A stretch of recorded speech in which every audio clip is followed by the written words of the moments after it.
Welcome to Future Focus, the Next Gen OD Canada podcast, your go-to source for insights and inspiration as you navigate your optometry journey. Whether you're a student or a recent graduate in your first few years of practice, we're here to explore the topics that matter: career paths, job opportunities, board preparation, and more. Each month, we'll bring you expert guests and practical tips to help you thrive in the world of optometry. And just before we begin, we'd like to give a shout out to our sponsor, OSI Group. If you're thinking about building an independent practice, it's easy to see it as a solo journey, so a singular vision shaped by your own hard work and determination. But here's the thing, true independence is often best achieved in a community. OSI Group empowers independent optometrists through community, education, and the resources they need to thrive. As a member, you get all the advantages of a large network while staying firmly in control of your future. Visit www.opto.com for more. So, let's shape the future of optometry together on Future Focus, the Next Gen OD Canada podcast.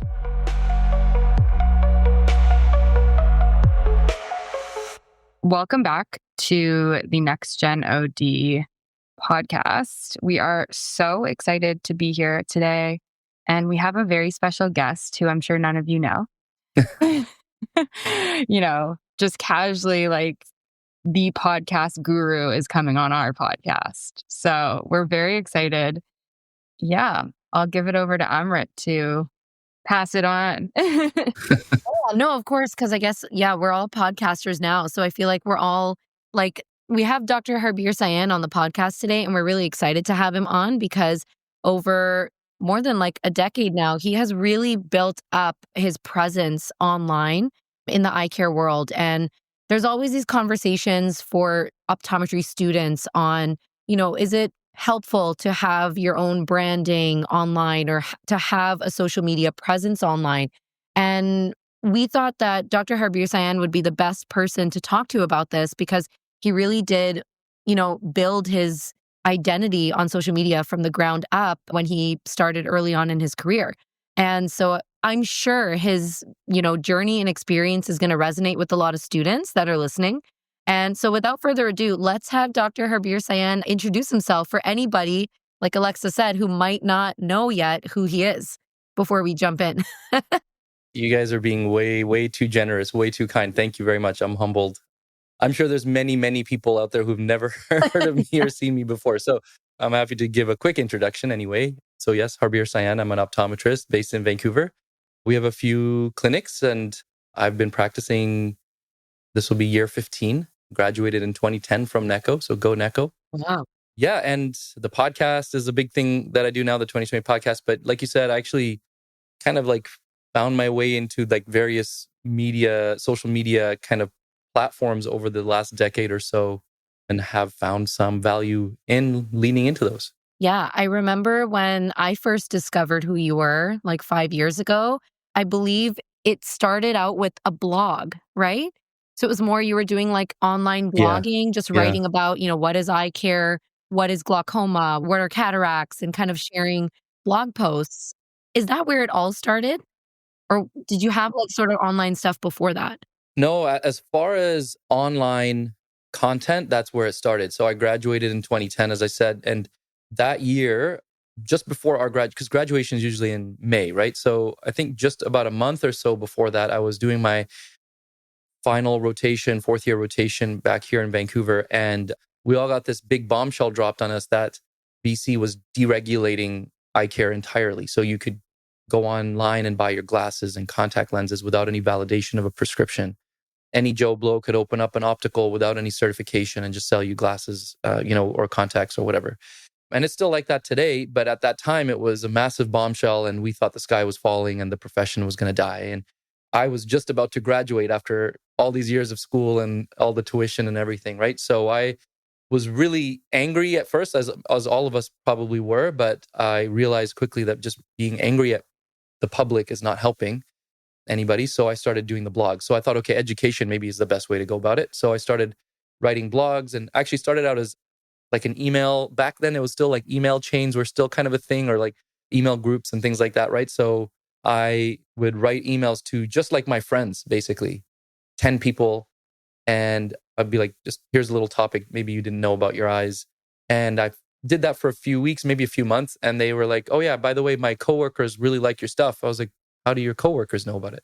Oh, because I forwarded it onto them because I thought they might find it interesting. And so that actually, I didn't realize how many people it was getting passed on to. So then I thought, if I want to start actually sharing more content, I should probably put it somewhere where it will stay.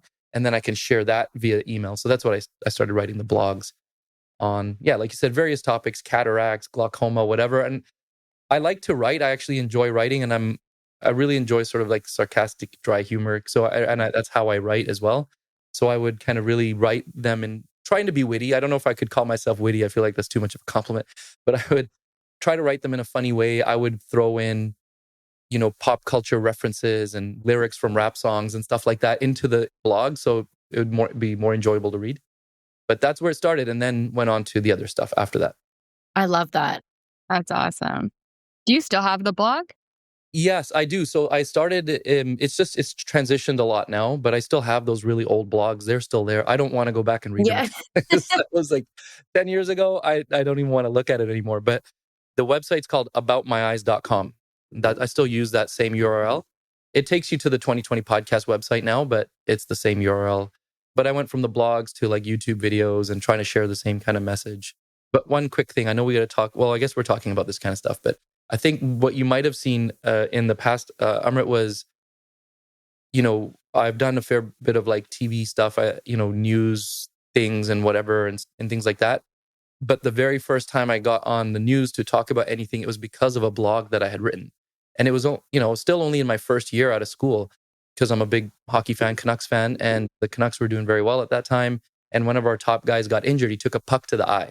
So I wrote a blog on all the things that could go wrong, what's happening with Manny Malhotra, why, would he be able to play again?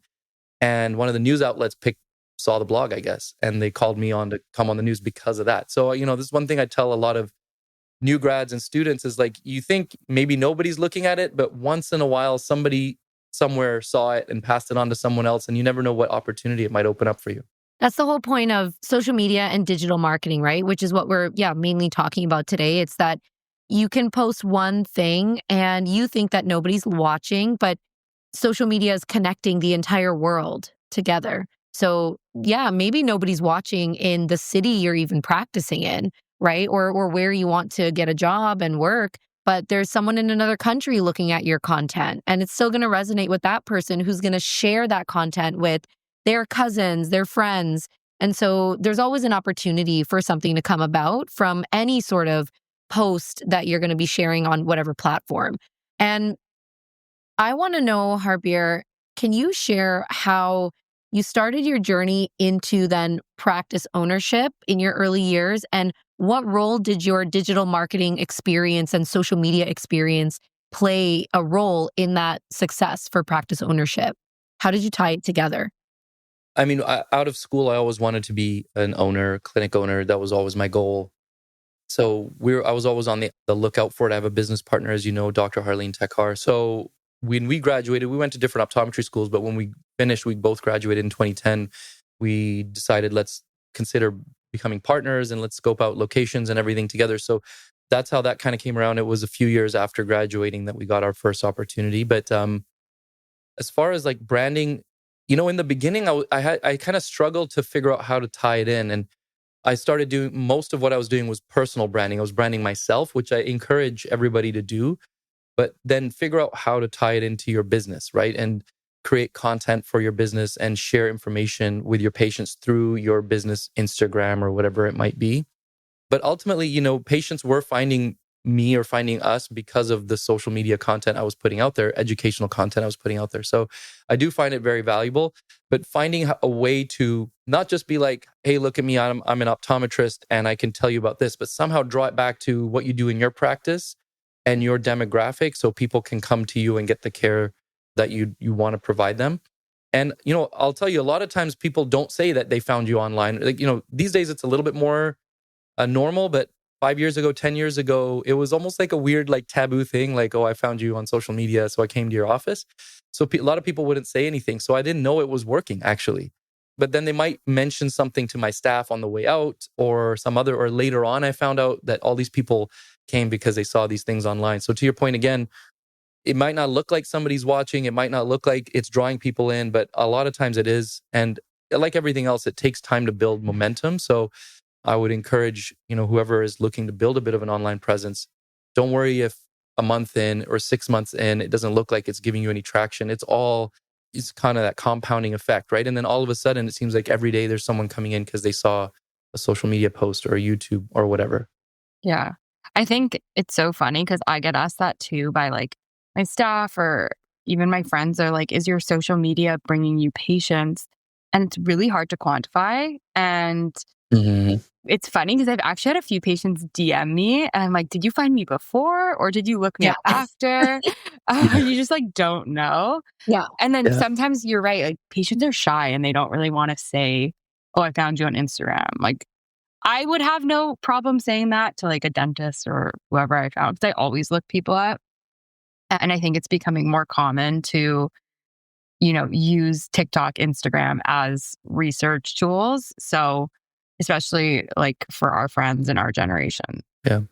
There's different ways for people to find you even on Instagram or TikTok. Like if on Instagram, you could do a paid ad, which is just an advertisement as if it was on TV or the radio. And that's one thing. Somebody might say, I saw your ad, but it's more the organic content, right? Like Alexa, a lot of the stuff that you do on the beauty trends and all this kind of stuff, it's possible that a patient saw that and then trusts you now and comes in to see you, and they might not mention it because you showed up on the For You page or whatever. But if it's an ad, they'll say, I saw your ad. So it's kind of funny. There are those nuances between that.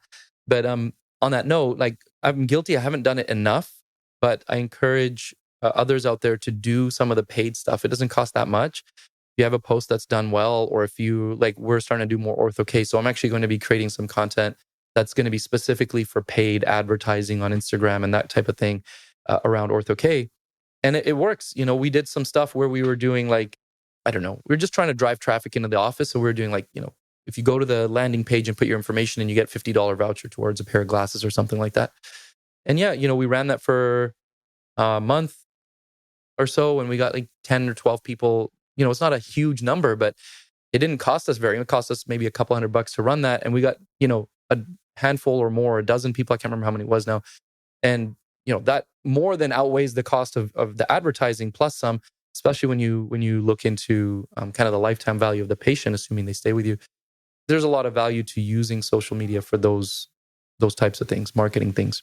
Yeah. Do you use any other tools with SEO and like online marketing to do those targeted ads? Like are you using Google Ads or kind of have you just toyed with Instagram?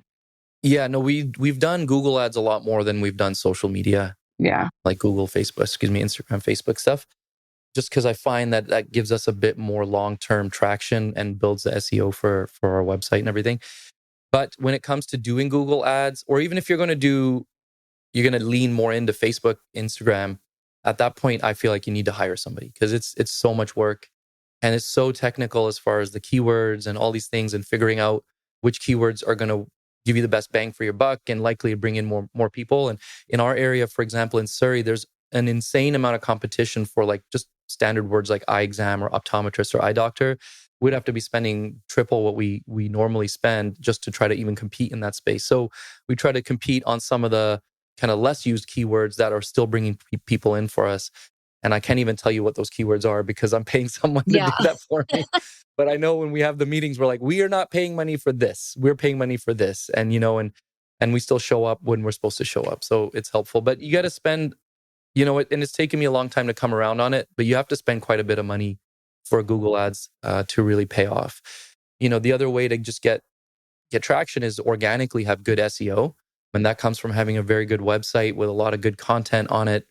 I've just gotten back to writing blogs again for our website. So weekly now, I'm going to try my best. Weekly, a blog on various topics. Right now, we're doing a series on dry eye. So I stopped doing it, one, for just the bandwidth. I didn't have the time to do it. But you could pay someone to do it also, by the way. But I'm a little cheap in that sense. So I'm like, I'll just try to spend an hour or two per week to just knock out short, nothing crazy, just blogs that use enough good keywords that it's going to help keep slowly building up the SEO. And I forget that you can write a blog on anything. Like I keep thinking it has to be on some big topic, right? Like dry eyes, but dry eyes is such a huge topic. Why would I write a blog on just that? So, or, a giant blog, why not break it down into 10 tiny blogs? So, what is my biography? So we have a my biographer. Let me tell you about what that does. And then what makes a good eye drop? So preservative free, hyaluronic acid. Okay, cool. Let's talk a little bit about that. 2 or 3 paragraphs. And when I started thinking that way, all of a sudden I wrote like 10 blogs in a couple hours, and obviously like ChatGPT helps. Don't forget. Yeah. I was just about to ask. Oh, of course. I was going to say what you said resonates with me because whether or not it's for a website for your practice or going back to, if some students and new grads are wondering if they should just have a social media page to promote some education on eye care of what they're passionate about, I think that's what we forget because we as optometrists know every single detail about the eyes.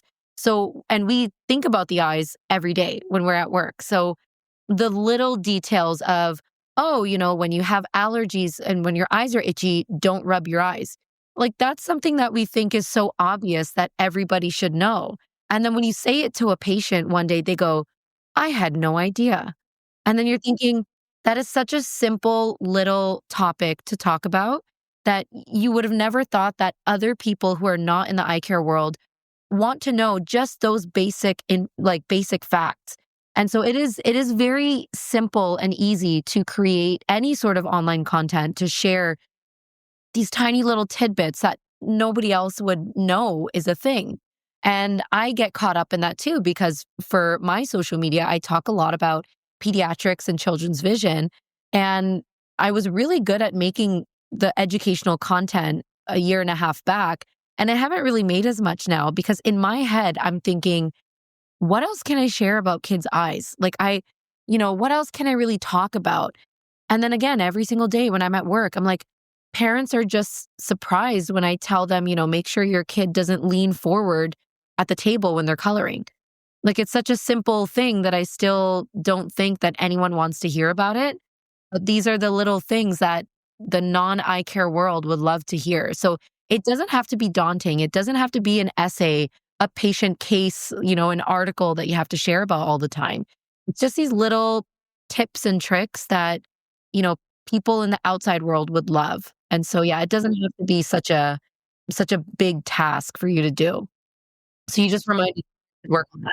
Yeah, you're not submitting something to the academy for Yeah. for a fellowship, right? This is we're just writing, and you want it to be simple. You want to break it down into these little digestible, bites. So anyways, getting back into that as far as like building that presence online through the website, that's kind of helping build that SEO as well. Have you integrated AI? It's so funny because I feel like a couple years ago, was it you who was going around at transitions, like interviewing people about AI? I was actually, yeah. Yeah. And like how it's going to come into optometry and eye care. That's so funny. I forgot I was doing that. I just remember like Trevor being all on it. Yeah. Yeah. How have you integrated that into your practice? And I just think the possibilities are endless, and I don't think we're utilizing it enough. And I'm starting to utilize it in certain ways. Yeah. And I'm just curious as an owner how you're doing that. So to be honest, we haven't done a ton with AI aside from using ChatGPT like every day for stuff as far as generative AI in that sense, but not so much in other spaces. I've been talking to a couple of people who have been using it, and there's some interesting ways. We're really trying to explore a lot of stuff as far as how we can get rid of some of the kind of mundane or whatever tasks that can be delegated, whether it's a virtual assistant or, somehow doing something offshore or having AI do it somehow. We're trying to figure out how to implement stuff like that, but I haven't found anything that I loved enough to really go in on it. So one of the cool AI tools that I've seen recently that I want to probably bring in is this AI tool that you do your phone through voice over IP. So they call it soft phone. So your phone is actually through your computer, right? So you have your headset, you're talking to someone through the computer, which a lot of even handset phones are voice over IP these days anyway. So it's completely digital. But what that AI tool will do is transcribe every single phone call, whether it's going in or out, and then use its tools to determine certain features of the call. Was an appointment booked? Was it a positive phone call or a negative phone call? How did the staff, in the way that they talk to the patient, on certain grading levels, how did they rate? What was the patient's tone of voice? Things like that. It's very cool. And then it gives you like a printout of, or like a kind of a visible graph to show you how these phone calls ranked or how your team is doing. And I thought that was a pretty cool tool. And that's something that would be helpful, because one of the issues that we have, and generally we all have, is if I do digital marketing, I do Google ads, you can measure if somebody clicked on the ad, you can measure if somebody even clicked on the book now button, but then you don't know what happens. Like they can click the book now button, but you don't know for sure if they booked an appointment, or they can click the call now button. So they called your office, but you don't know what happened on the phone call unless you have that recording, but then you have to go listen to it. So this AI takes the phone call and then says, here's like actually the full path from clicking to calling to booking, because it can confirm that the words were used to say this appointment was booked and whatever. So that's a cool tool that we certainly are looking at. I've seen some tools where people use AI to actually call.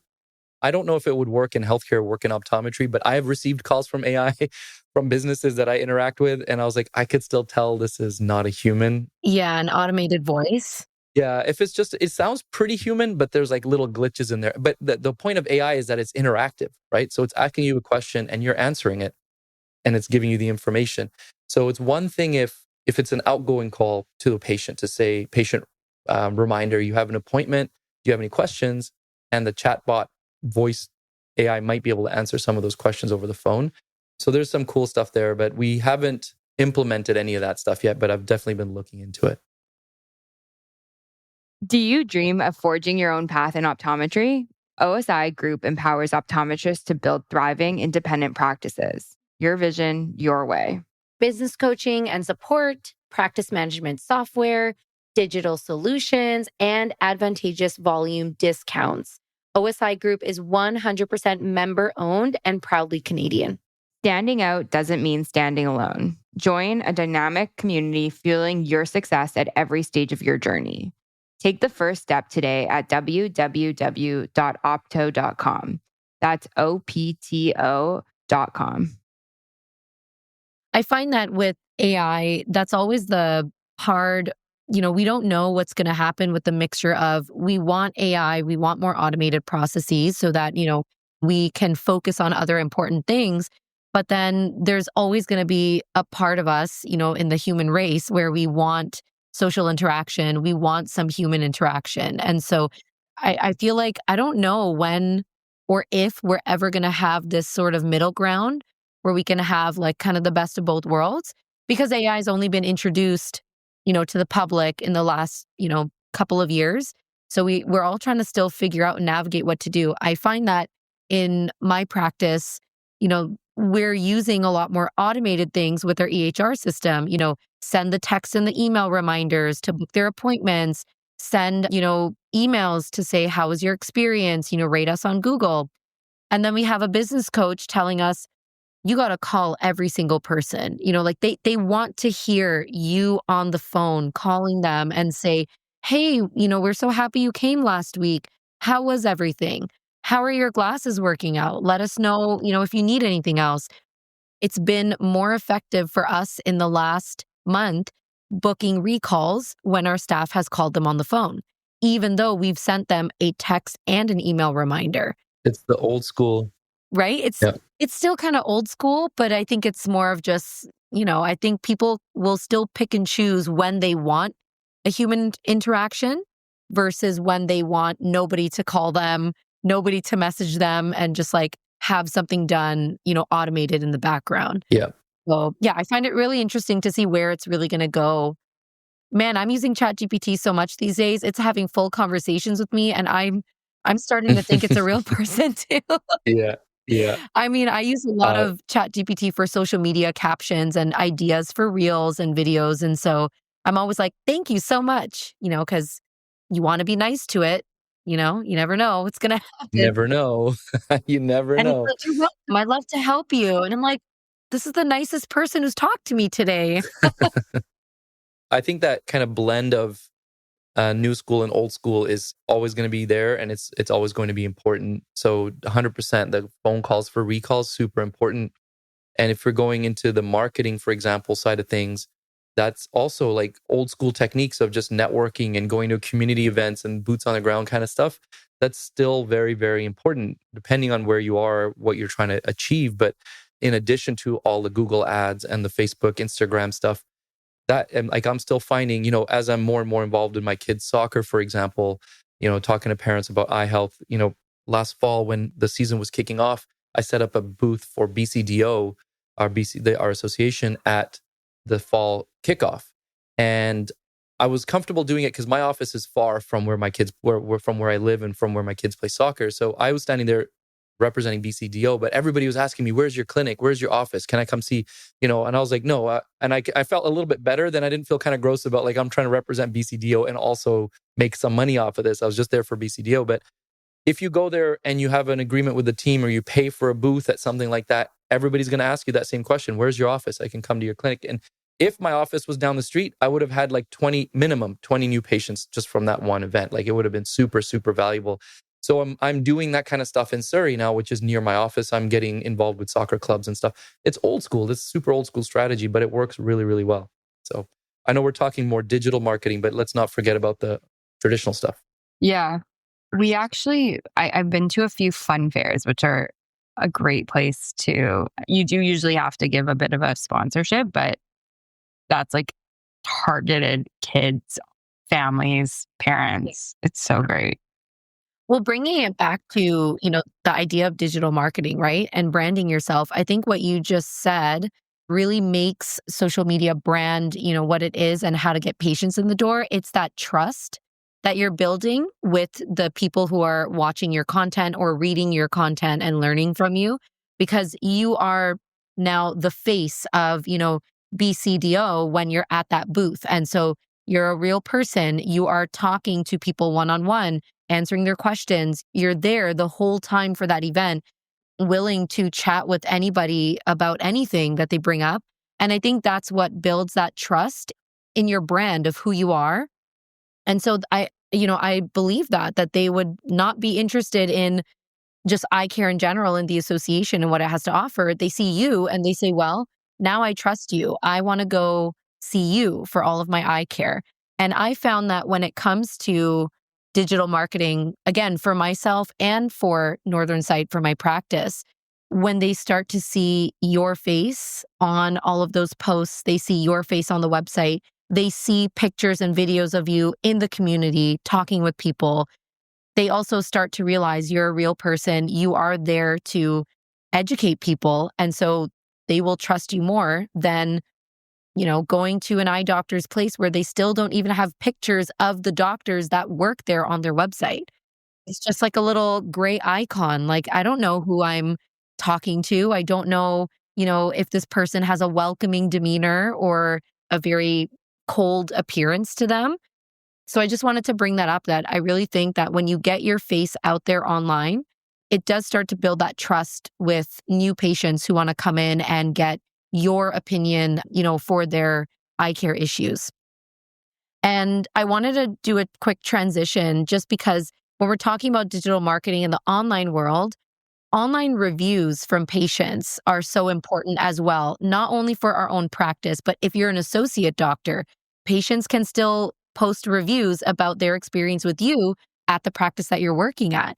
And that can make or break, or it makes it feel like it can make or break our reputation online. So, Harbir, how do you recommend managing patient reviews, whether it's just about yourself, maybe as an associate doctor, or yourself as a practice owner? And how do you use that to strengthen trust and more visibility online? Yeah. Well, Google reviews in particular are like our king, right? Everybody, I think all of us, when we're searching for a business, that's the first thing we look at. I was trying to convince my business partner that our website was more important. But for a while, I was like, we really got to make sure our website's really strong, our SEO is really strong. And it is. It's truly very important. But I think now I see that the Google reviews are actually the most important if somebody has already found you. if they don't even know you exist, then the Google review is pointless because they're never even going to see that you exist. Now, let's say they've Googled you and you've shown up thanks to your good website. You have good SEO, therefore you've shown up on the first page. First thing they're going to look at is your Google review, right? And or how well you're rated, what your rating is. And not just 4 out of 5 or 5 out of 5 or whatever, 4.8, but also how many reviews you have, right? So I do that. I think most people who are listening probably do the same thing. If I see 5.0, but only 3 reviews versus 4.7 and 160 reviews, I will probably trust the 4.7 more and more likely go to that business after I've gone through some of the reviews to see, okay, and I often will go to see what are the negative reviews? What did people say? Because I don't know if you've had this with your business, but with mine, sometimes there's people leave a random 1-star. They're not even patients of ours, right? And so that's the next thing is then you have to respond to all reviews, every single one, good or bad, because then there's people like myself, and I'm sure many others who are going to see, well, what's the 1-star? What were they complaining about? And if it's some random 1-star, and I have now as the business gone on and said, sorry, I'm not sure what happened here. We saw in our records, you actually have never been to our clinic. So, if there's something we could do to help you, call us or whatever. Something that's not negative or blaming the person, but just putting a little note there. So when someone goes to look, they say, oh, okay, well, that 1-star doesn't count. Now, okay, what's the next 1-star? Okay, this person called and said the exam was too expensive. We've had this happen to us as well. They charge $140 for an eye exam. That's crazy. 1-star review. Okay, well, sorry that you find our exams too expensive. You actually haven't been to our office to experience our service. If you'd like to come in or if there's something else we can help you with, let us know. So, okay, I can toss that 1-star out now that I've read the response. Now there's a 1-star, 2-star, 3-star, whatever, saying the doctor was rude. He didn't spend enough time. Okay, maybe that's legit. But there's only one of those versus 160 5-stars. Okay, so now I can really weigh out how I can analyze this business and how good they are, what their service is like.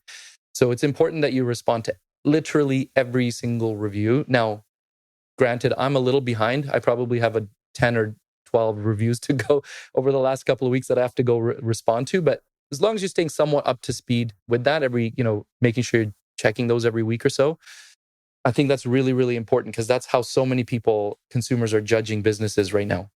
Are you asking patients to write you a review? Are you sending an automated text to everyone who comes into the office? Or are you picking and choosing? Yeah, we are asking. So kind of what Amrit was alluding to earlier, using just through Optasys, our EMR, every patient gets a text message. Every single one gets a follow-up text. Thank you for coming in and hope you had an enjoyable experience, whatever. I can't remember what it says. And then also, if you could, please leave us a Google review. And here's a link. So since we implemented that, which was now over a year ago, we found that there's a lot more consistent reviews being left. Otherwise, before it felt like pulling teeth, and it was always a bit awkward to ask to the patient to their face, although that's still very valuable. But it's very much a numbers game. You have to ask everybody, and then 1%, or not 1%, but let's say 10% or 5% of them will leave a review.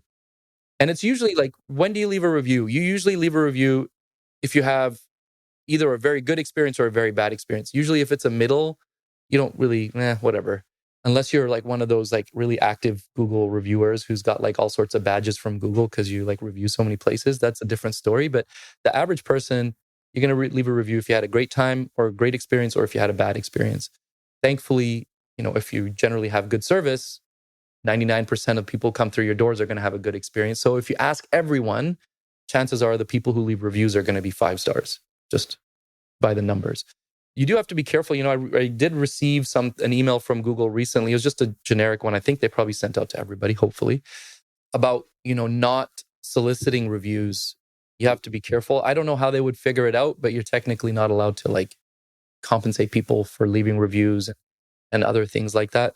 A lot of marketing people recommend you do, giveaways and like offering a discount or something if they make the review on the spot. Yeah, exactly. But you're technically not allowed to do that. I don't know how Google would track that, but I find that that's probably because of, I've seen that happen a lot at restaurants, right? So you're planning to go eat at a restaurant, and then on Yelp or Google, you see, some restaurants will just say things like, leave us a review before we give you your check, and then we'll take 10% off. So I don't find that might be happening with smaller businesses, but maybe it's happening in other industries. I've seen that a lot at restaurants. Yeah, it might look a little greasy or whatever, if you're saying, oh, before we finish your purchase, we can knock off $10 or something off your purchase, eyewear purchase, if you leave us a review. I don't know how well people would receive that. So I don't think we would ever go that way. But, we have done it before, and I know others have for sure, like where they do giveaways. If you leave a review, we'll enter your name into a draw or something like that. That's a little less, I think that's kind of harmless, but technically you're not supposed to be doing that either. So, but the reviews are super, super important, and you want to make sure you're asking for them all the time and you're responding to all of them as well. So when somebody's researching you, they see, even like, again, the positive ones. It helps with your just building your Google profile and your SEO too, right? So when somebody's left you a review saying, I had a wonderful time at Northern Sight Optometry, Dr. Bilku was amazing. She treated my children with so much respect and empathy, and they had a wonderful time. Okay, cool. Wonderful review. Now, when you respond, thank you so much for coming to Northern Sight Optometry for your children's eye care and eye exams. We are so glad to hear you had a great experience during their eye exam. And, Dr. Bilku was able to help with this specific issue or that specific issue. Not obviously you would be careful about patient privacy, but using as many kind of key terms and phrases in there is really important as well. So, Oh, yeah. I don't think we think of Google reviews as kind of helping boost our SEO so much, but they actually can do a lot for us. I think there's so much value that you just provided as a business owner, as a content creator, and a podcast host. And I want to leave it up to you to give any final comments to students, to new grads, to practice owners and associates, anyone in the industry. Oh, thank you. I always have so much to share. If you leave the floor too open for me, I'll be talking for an hour. Okay, but if I try to be really direct here, specific to marketing, we referred to AI tools earlier, and Amrit, you talked about some of your EMR software things that you can do that help you connect with patients. Using the tools that we have available to us and researching those types of tools that it can be super powerful. So you don't actually have to go far and get all sorts of extravagant, luxurious tools and AI stuff. A lot of the times you have things at your disposal and maybe we don't realize it. So for example, our EMR, we use Optisys, and we brought it on about a year and a half or so ago, and we're still learning. There's so much. It's a very robust system, so we're still learning a lot of things. But when it comes to marketing, simple things like sending out those text messages or emails and things like that, they're really great. Not that long ago, I started doing something that I used to have to use sort of like a third-party email client, like a MailChimp or something like that to do, but I can actually do through Optisys. And that is, I can segment my own patient population into whatever I want and then send specific emails, targeted emails to those people. For example, and again, going back to Ortho-K, like a month or so ago, I went through Optisys. I said, okay, all patients who have a prescription sphere -1 to -5, let's say, in both eyes, and are this age group, I can't remember what other little things I put in there to really segment it down. And I sent them an email to say, hey, how would you like to correct your vision overnight and not have to wear glasses during the day? Come in for a free consultation. And yeah, we got a bunch of people calling like, hey, what's this overnight thing? Some people booked, some people didn't, but they at least were calling or replying to that email. So it's really cool that you can do these marketing things in-house through the tools that you already have. So I would encourage, whether you're an associate or you're a business owner, like look into what your EMR can do for you. And if it can't, then maybe ask around to see how you might be able to reach. Part of the issue with any specialty is sometimes we think we have to go market outside, when a lot of times you can just market inside to your own patients and you can build that specialty that way. Yeah, that's excellent advice. And what's nice with OSI is that you get access to the OPSIS EHR, correct? So, they can probably even guide you on how to utilize it to the best, of your ability. Yeah, their service is excellent. So if I have like that example, I emailed their support and I said, here's what I'm trying to do. And they got on the phone with me, walked me through it. Here's how you segment it. Yeah, it was great. Awesome. Thank you so much, Dr. Sian, for being on our podcast. And like Alexa said, this was very, very valuable knowledge for students and new grads. And would you mind just sharing where people can contact you if they want to ask you any questions about social media, marketing, and branding? For sure. Absolutely. You can find me on Instagram at harbircyan.od, or you can email me at harbircyanod@gmail.com. And then also, if you don't mind, check out the 2020 podcast. You can find it on all your favorite podcast channels, or you can go to the2020podcast.com. Awesome. Thank you so much. Thank you guys. I appreciate it. Thanks for tuning in to this episode of Future Focus, the Next Gen OD Canada podcast. You can find us on all major podcast platforms, including Apple Podcasts, Spotify, and Google Podcasts. For episode summaries and more resources, visit us at icarebusiness.ca. Be sure to follow Next Gen OD on Instagram, Facebook, and LinkedIn for updates, news, and more insights into the world of optometry.